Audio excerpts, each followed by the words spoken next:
ازيكم يا شباب، عاملين ايه؟ تكونوا بخير. معاكم عمر هاني في فيديو جديد، واهلا بكم في حلقه جديده. النهارده معانا مراجعه جديده لموبايل من شركه سامسونج. نزل موبايل في الفئه المتوسطه، وهو موبايل قوي جدا وبينافس بشكل كبير جدا كل الموبايلات اللي موجوده دلوقتي من شركه شاومي او ريلمي او انفينكس كمان. هل فعلا الامكانيات دي توصل للتكامل؟ لا، تعال بقى نتفرج ونشوف في الفيديو ده بيقول ايه الموبايل ده. بس قبل ما نبدا ما تنساش تعمل لايك وسبسكرايب وتفعل زر الجرس عشان يجيلك فيديوهاتنا كلها اول باول.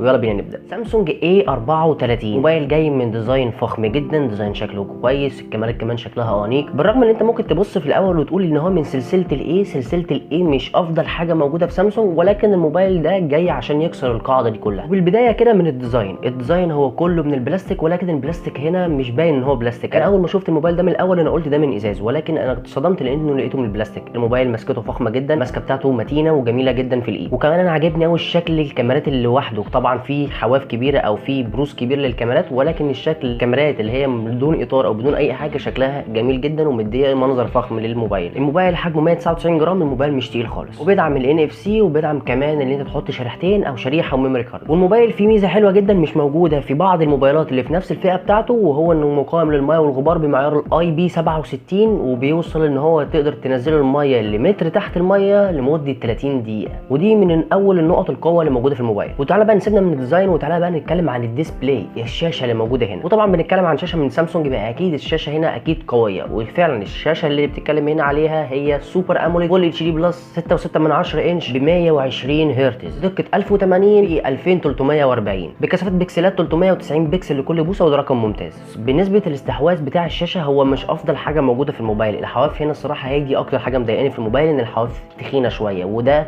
عكس اللي موجود في المنافسه بتاع الموبايلات اللي موجوده سواء من شاومي او من ريلمي. الموبايلات اللي موجوده في الفئه دي الحواف بتاعتها ارفع من كده شويتين ثلاثه، ولكن الموبايل من ناحيه الشاشه فهو بيقدم تجربه شاشه ممتازه، سواء من الوان ولا سواء من جوده الالوان، وسواء كمان ساتوريشن والكونتراست، كل حاجه فيها ممتازه جدا. مشاهده الافلام هنا هتلاقي مشاهده افلام ممتازه جدا، حتى كمان محتوى الالعاب هتلاقيه كمان ممتاز. وبيوصل معاك هنا ل 120 هرتز، بس انت ما عندكش اللي هي الاوتوماتيك اللي انت تقدر اللي انت تقلل من 120 ل 60 هرتز اوتوماتيك على حسب لما يشوف البطاريه قليله ولا لا. هو هنا لما تعمله 120 هيفضل 120 حتى لو انت بتعمل سوايب. الموبايل هنا بيجي بنسختين 128 او 256 جيجا، والاثنين بيجوا ب 8 جيجا رام. النقط القويه جدا في الموبايل وهو السي بي يو والجي بي يو بتاع الموبايل. الموبايل اللي معانا هنا هو من ميديا تك، وبيجي بالدايمنستي 1080، بيجي ب 6 نانومتر عشان يقدر يحافظ لك على البطاريه. والمعالج الرسومي اللي هنا هو المالي جي 68 ام سي 4، وده نفس المعالج اللي موجود في الشاومي ريدمي نوت 12 برو الجديد بتاع موبايل شاومي. ولو انت مش عارف الموبايل ده هيبقى اداؤه في الالعاب ممتاز جدا، هتقدر تلعب على اعلى اعدادات ممكنه في الموبايل بشكل ممتاز بدون ما تلاقي ان في دروب فريم موجود. دلوقتي انت ممكن ان انت تلعب وتلاقي الموبايل عندك في الفريمات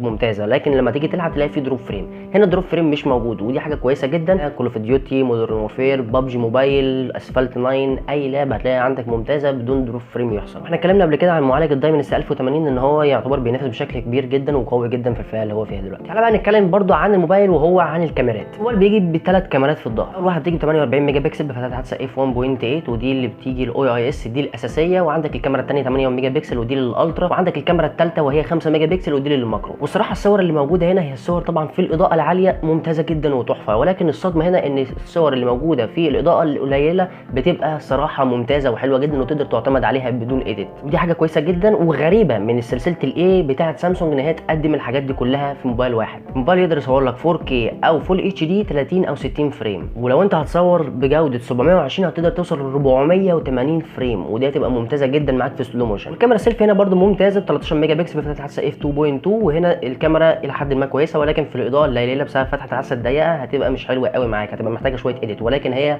عامه في التوتال ممتازه جدا. السكين تون بتاعه البشره حلو، وعندك طبعا فلاش خلفي مع الثلاث كاميرات اللي موجوده. والصراحه زي ما انا ما اتكلمت لك الكاميرات هنا بنسبه كبيره مجمل الكاميرات كلها ممتازه. طبعا الماكرو بالنسبه لي انا مش فارقه معايا خالص الماكرو، ولكن انا فارقه معايا الكاميرا الاساسيه والالترا، والاثنين ممتازين جدا سواء في الاضاءه الليليه او الاضاءه العاليه. والبصمه هنا الموجوده في الشاشه هي سريعه وما بتغلطش، ودي برده من الحاجات الغريبه واللي بتعمل لك صدمه، ان سلسله الاي دايما كان فيها مشكله في البصمه. البصمه هنا على الاقل ما بتغلطش، ممكن ما تكونش اسرع حاجه ولكن ما بتغلطش زي بقيه السلسله.